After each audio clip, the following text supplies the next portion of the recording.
So on to the main event here.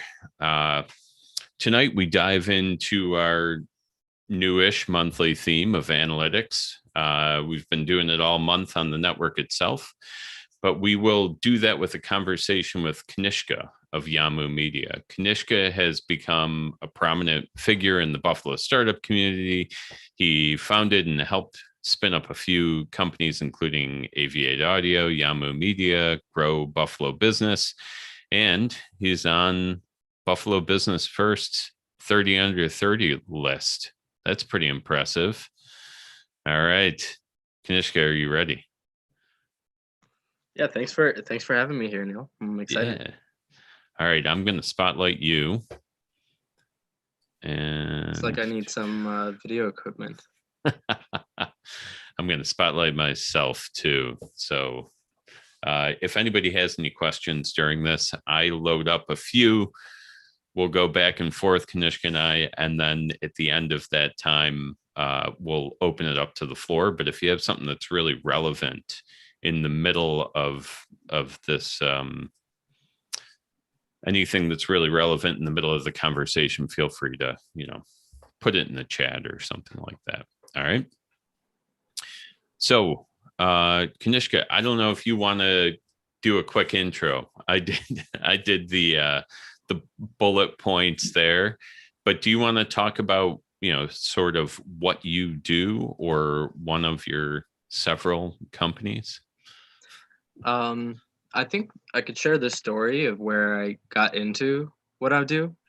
I think I moved here from Dubai 7 years ago. I'm trying to keep this as short as I can. And my family is from Sri Lanka. My mom worked at this dance school, and she was a janitor there. And she worked her way up from janitor to receptionist to manager, and eventually she became the owner of the company. It's one of those miracle things that happen. But she had a huge language barrier, so she couldn't really understand how to do business. So that's when I got involved. She hired a marketing company, and they really screwed up the business. And I challenged myself to figure out how to make it happen. So that's when I found Google and Reddit and all kinds of different forums to figure out how to run advertising and analytics and all the stuff that I know now.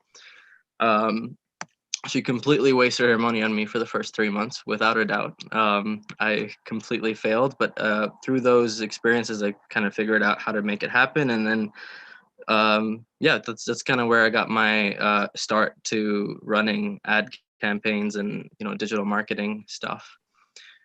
Moved here, started like you said, a few companies while I was in college, and then post grad started Yamu Media. And we've been, growing and focusing on really figuring out what we do. It's funny because when I started the company, I just had this assumption that everybody did what we did. But then you start realizing that it's just, there's different segments, and a lot of the stuff that we do is like some of the it's only accessible to like Fortune 1000 companies, because it's something called like performance marketing, where you start by picking what your objective is, if that's sales, if that's growth, if that's brand awareness, whatever it is. And then you find all the factors that affect that outcome, and then you pick the factors that affect those outcomes, and you start building up a map. And then you look for points of leverage, and then you build your campaigns in all those points of leverage, and you like have this really broad picture of what's going on to lead to that outcome. And you start testing different things to see, how does that affect your sales outcomes. But yeah, it's been super fun. Been learning a lot with everything that we're doing, but yeah, I know we're going to get into it. But yeah, that's a little bit of my intro, other than the great intro you gave me. Sure. Mine was all fluff, right? But hopefully, all accurate, right? So 30 under 30. Congrats on that, right? Thank you. So, all right. So tonight we are talking about analytics. To start everybody off on the same foot and just make sure we're all speaking the same language, how would you describe that term, analytics, in relation to digital communications? the most simplest way to look at it is that analytics is data that you can learn on to make a decision that affects an outcome that you're looking for. And data is only, the analytics is only valuable if you understand what you're looking for, which we'll get into. Excellent. That's, yeah, well said. Very succinct. I like it. So how do you recommend tracking analytics for your digital content? Is it just individual in the built-in, kind of dashboards on platforms, or is there a better way? I guess, how do you do it? How do you recommend other people do it? I think it depends on the size of your company and what your outcomes are. So if you're a bigger company, there are good software tools that you can use that kind of curate all of that. But if you're smaller, I would say more than anything, the analytics accessible on advertising softwares, like whether it's Facebook or Google or YouTube or whatever the advertising platform you're using, is messy, and a lot of the data points are unnecessary and will confuse you on what you need to do. I think the best way to do it is to create segmentation of the three primary things that you're trying to do. So you have your product, you have your formula, and you have your customer segment. So your analytics just kind of go from customer segment, formula, product, and then you can change your customer segment, you can change your formula, you can iterate on your product. So that's kind of where I would start. If you're doing it by yourself, I would just pull up an Excel sheet and pick your goal, and then look at all the factors that affect it, and pick a few things. And we can get into what those few things are. Try to get away with as little as possible. Look at the thing that affects the outcomes the most and focus on those things. And then when you run your test, you can see those things move. But if you start getting into the weeds of the little pieces, because like it's great for like larger campaigns when you're running $50,000, $100,000 a month ad campaigns. It's great to have those sets of data. But if you're running a lower budget, you want to be tracking like really key metrics, and then those key metrics fall into those three categories. Excellent. So if you're talking about simplifying down to a really key metric, is it one metric per, like in the simplest form, one metric for product, formula? Well, I've lost them already, but yes, the three segments. Yeah, I would say, there's not really a standard. It really depends on your business and what your outcomes are. So let's say if you're a company that has a good amount of brand awareness in a community, in a space, you care more about reach than you care about conversion, because you expect the conversion to happen because you've established yourself. But if you're somebody that just wants to get your conversion, then your metric is going to be your conversion rates, right? So those are that's really what you're looking for, is the conversion rates from step to step. So you have your customer segment that you define. So you say, I'm targeting moms that like whole foods, right? That's your, for whatever reason, that's your customer segment. And then you say, I'm running a video advertisement, and the thing that you will, that video advertisement needs to get them to a landing page that talks about your product or your service or something like that, where they can make a buying decision. And the thing that you measure is anything that is a friction from step A to B, B to C, and those things can be, the best thing to measure would probably be click-through rate, the percentage of people that click through your advertisement from the overall whole. And you could just Google and find out what the average click-through rate for your industry is. So whatever your product is, you can just Google, what is the average click-through rate for my industry? And then if you are performing better than your click-through rate, which happens often, you have to think about, then my customer segment is wrong, or my product is not clearly, my vision point isn't clearly articulated on my landing page. I've found a lot of scenarios. Oh, you froze up a little there. Sorry. Yeah. So yeah. I've found a lot of different scenarios where people are so focused on the formula piece. But sometimes you just have the formula right, and it's just you haven't positioned your product to the right customer segment. Okay. Interesting. Awesome. Well, that was, yeah, we went in depth already. I'm going to move on to a question that you've already somewhat answered, but it was something that came up when I had Nick, who's in this meeting, Nick Koziel, on the Smarter Business podcast. His question about analytics in general was, what is the most important thing to you when it comes to analytics? Is it a specific data point or trends or that, something along there? It sounds like if you pick one data point, it's click through, but is there anything else that I guess really rises to the top? I think the biggest thing before running a campaign is picking your objectives before you start.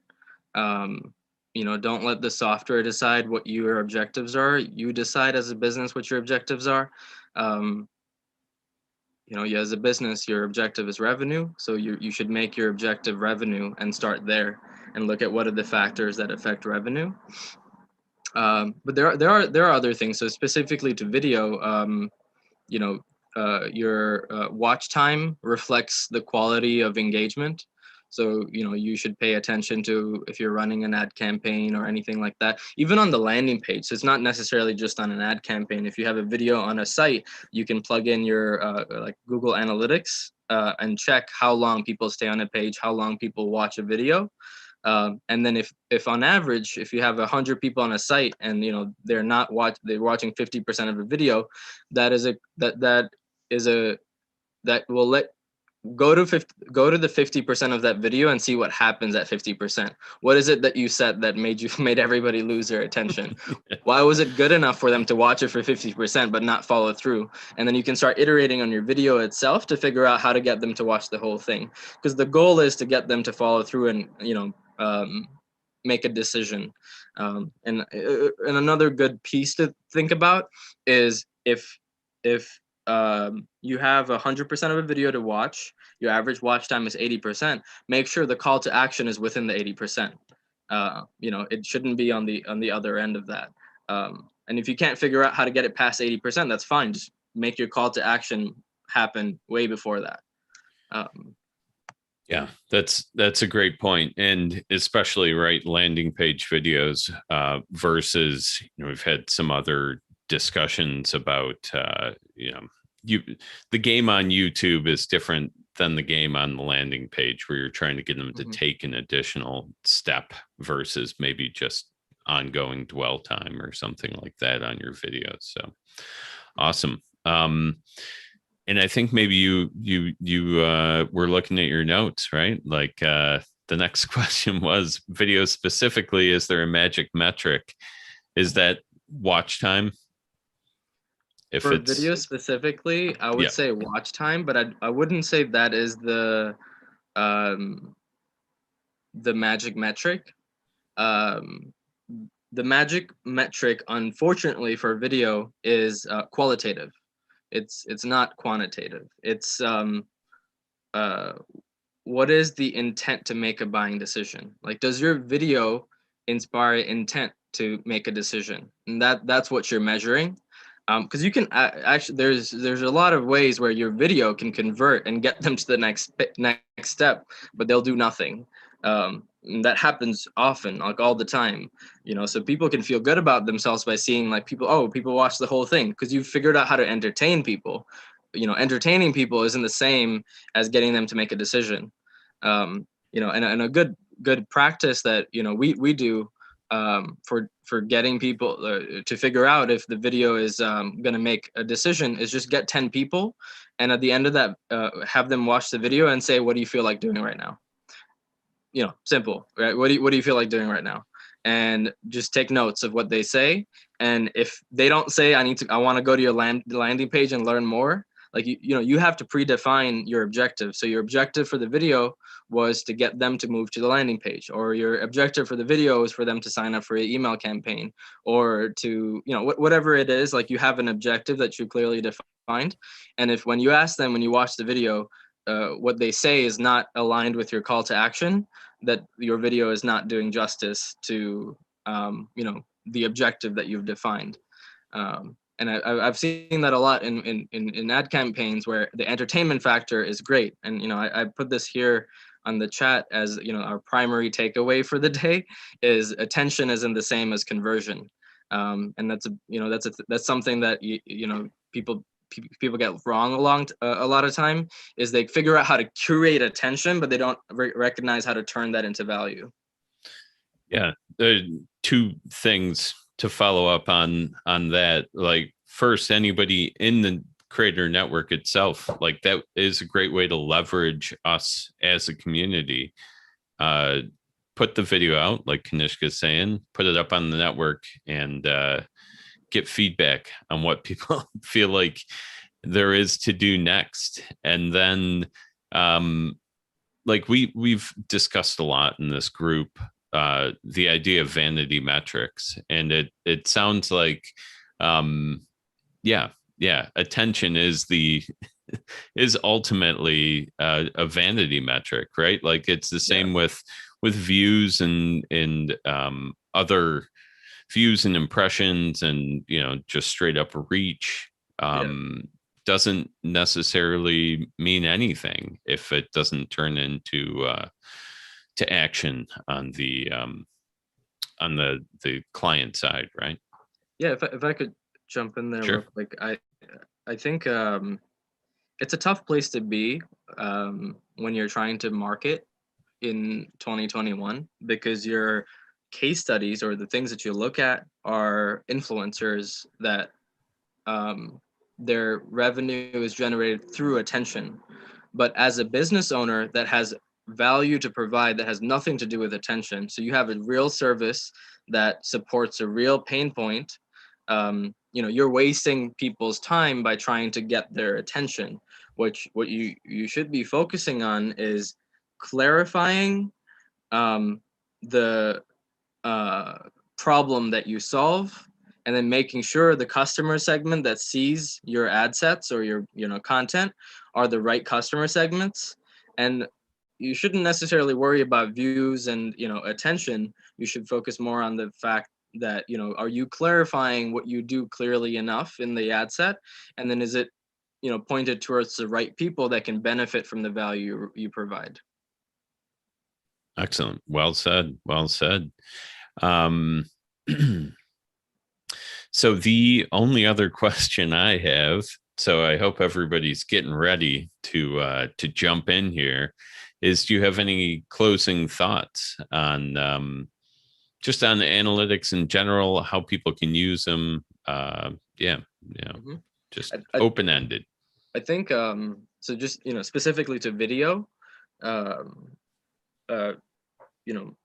the stuff that I do, video is what I consider the educational content. So if you're selling something that's has a really fast buying decision, you probably don't need video. But what you need video for is when you need to educate somebody about why you're valuable. And then there's different areas where you can add your video, especially on your website, especially like more than even the advertisement. You need as much video as possible on your product page or your service page, because that's where the clarity comes in. So if you got to plan for success. So if you assume the right customers are moving through the pipeline and they're getting to your landing page and they're ready to make a buying decision, now all they're looking for is clarity. Now in your head, you're saying, well, they can get on a call with me and they'll learn all the things I have to say, but they might not get that far. So you have this opportunity, at the bottom of your landing page, to kind of create categories of the different things that you do, and then create video testimonials, educational material, some really high level visuals of what you accomplish and do for people. so especially if it's a high ticket sale, if it's something that where the dollar amount for what you're trying to get them to commit to is high, you want to spend as much as time educating them on the value that you provide. And you've already succeeded in getting their attention by the social media outreach, by the advertisement, whatever it is you do on the front end, or from what I call it, the top of the funnel, right? So if you when you have the content on the top of the funnel, it's about just getting them into your page, into your area. But once you get into your area, you want to be using, as video is a really good tool. You could use articles, blogs, things like that. There's a lot of different ways to do it, but you want to spend as much as time explaining the quality and the value of what you provide on those pages, so then they can make a decision. Excellent. Yeah, so that would be one of the points. I know I had another one. All right. Well, you said you had an hour of content, so I'll just let you go, man. No. Yeah. No, you're good. If you have another, if you think of the other point, feel free. We'll move on to Q&A from the audience here. So I'm going to drop my spotlight. First off, Mike wants to give you a hug. So next time you guys see each other, you can do that. Does anybody else have any questions? You can raise your hand. Hey, I'll start. Sure. Go for it. So Kanishka, you talked a bit about segmentation, right? And you meant segmentation, I guess, of customers. Can you maybe give some insight, or like inside your team or your brain, how you go about developing and identifying those segments? Yep. So I do three things to identify my to the segments, or I do three things. So I do a lean canvas, like the regular business model, to understand my own business or the business that I'm trying to help. So I understand the problem, the solution, the space, the customer segment. And then I do something called the empathy map. All these have templates online, so you could look them up. So lean canvas, empathy map. So the empathy map helps you think about all the different areas in which your customers are living and interacting with the world, and the problems that they face, and the things that they're hearing, the things that they're saying, all that stuff. And the third thing that I do is a jobs to be done. So the jobs to be done is also a template. You can Google that. And the jobs to be done is just basically the steps that they need to take to make a buying decision to work with you. And then you can create your content that way. When I think of content, I always think, don't just blast random content to figure out where that happens. Create a framework first and a foundation of what you're testing against. And that jobs to be done and empathy map really helps you. So, if you're in a position where you consult somebody about, finances, right? Then you think about what position do they have to get to into their life where they need help in finances. What are the pain points that they face in their life? What are the jobs that they have to do in their life? They go to their team and they ask for a report, and that report is inaccurate, and that sucks. That feels shit. Feels like shit, right? So you start thinking about all these. It feels silly because it's like little nuanced details, but that's how you get people to relate with you. And then you curate your content that way. And if you want to build an intricate campaign, you can really model it out to multiple split tests against all that. But you don't have to do that. But yeah. So to your question, those are the three things that I do to really get an understanding of my customer segment. Awesome. Thank you. And thank you for the lean canvas link there too, Mike. So that's great. If anybody wants to get in on that, there is a link in the chat. Do we have any other questions from folks here? Otherwise, I'm going to have to go back at it. Oh, nice. Thanks, Kanishka. Nice. All right. What you think of that other point? Yeah, the kind of the main takeaway that one of the main takeaways I would try to, push people to focus on is plan it out before you start. There's a lot of different tools, and they all do the same thing. If you think that I've seen this a lot where they feel like, oh, this channel is not working for me. I'm gonna go try this other channel. You're not gonna do any better on either channel. Like, you can make any channel work for you. It'll all work if you figure out the path. There is a path for you to get to where you're going, because as long as the customers live there. So if you have people between the ages of 25 and 50 on a platform, that means that you can serve them. Like 25 to 60, where whatever your customer segments, they're there. So you just have to figure out, on that platform, what kind of content do they pay attention to, and then how can you curate that content for them to see. That's an interesting point, because yeah, that is a common thing, right? Like, this platform doesn't work for me, I'm going to move to this one. Or from the other angle, like, I'm not going to go do the TikTok, because that's for like people who are, I don't know, too young for my demographic or something. But like, as any of these platforms mature, especially, they have part of your segment probably from very early on these days, right? Unless you're selling newspapers or something like that. So that's a great point. Does anybody else have anything? Oh, go ahead, Mike. I could show a quick little visual of a software that I use to plan some of my strategies.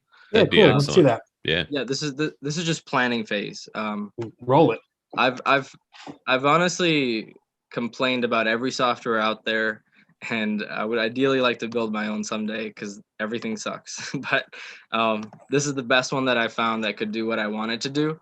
So my outcome that I defined is sales, right? So that's the primary outcome. And this is Lucid Charts. It's just a mind mapping tool. Oh yeah. So this is an actual campaign that we're running for a company internally. I define the KPI, I define who owns it, and then I have like reports that link to it, so I know what those KPIs are doing. So the factors that affect sales are paid advertising, email marketing, and social media. The factors that affect paid advertising is YouTube, Facebook, Google. 3 different ways of Google. You just mapped it out. Yeah, so what affects YouTube is targeting, budgeting, copy, creative, call to action. What affects targeting is personas, previous customer history. So you could just like go start building this out, and it just starts becoming this really cool thing. So this is a really extensive, large one, but you could do that in a much simpler way, just mind mapping it to figure out what are all the things that affect your outcome, and where do you have leverage, who controls it, who owns it, and then how do you measure if that thing is happening to take the next step.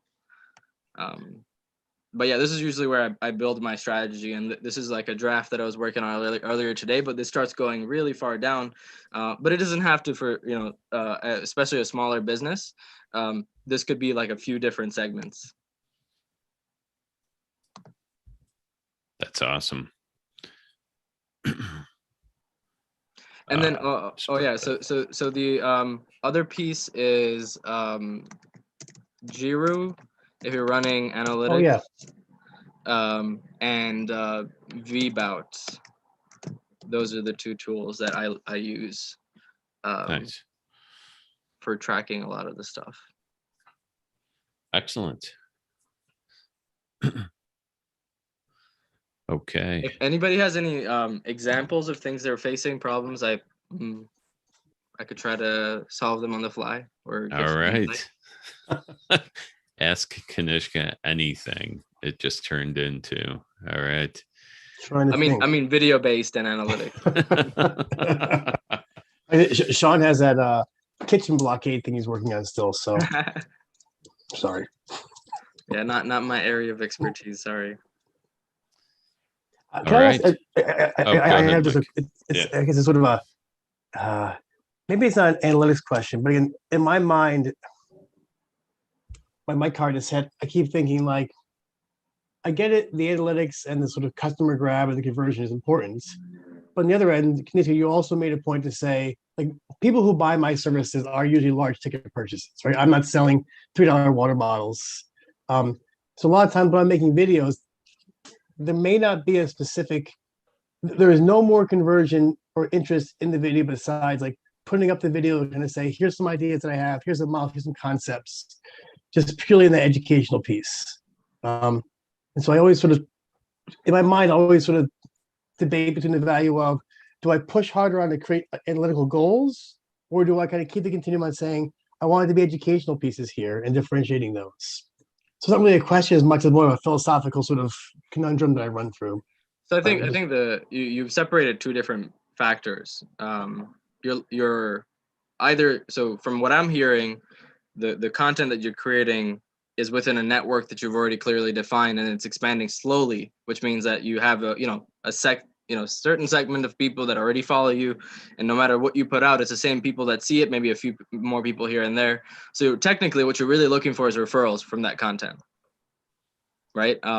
If you really want that video to get new customers, then that's just not going to happen because you have the same network, unless it's from referrals.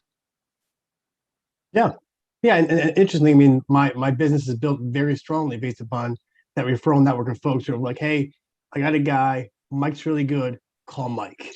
And that warms the lead up for me. So it's interesting how you phrase that, because it's, thank you. Yeah, I think it's important to know what you're doing so that you could do it really well. If you're doing referral and education content, then that's what you're doing. I often have no idea what the hell I'm doing, Kanishka, so thank you. I'm on the same boat. I usually have no idea what I'm doing. That's an excellent point. That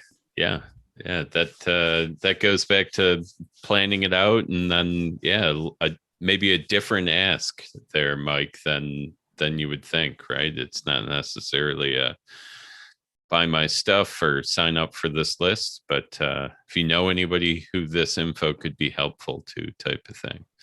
So awesome. Well, we are actually coming up to the 9 o'clock time here. So if anybody else has a quick one, we can send it to Kanishka. Otherwise, I'll do some closing remarks. And we are, you all are welcome to stick around the meeting a little longer. Does anybody have that last minute? I have a quick question. Okay, go for it. Just based on the canvas that you had so many different platforms that you could use to gain customers, right? So you had YouTube, Google, even for videos, like how many different platforms you can load them at. How do you manage the analytics coming back from each individual platform? Is there a place where you can connect everything, or do you have to manually have teammates that go and grab the analytics and put it into like a centralized place for you to sort of analyze how those things are doing in the market?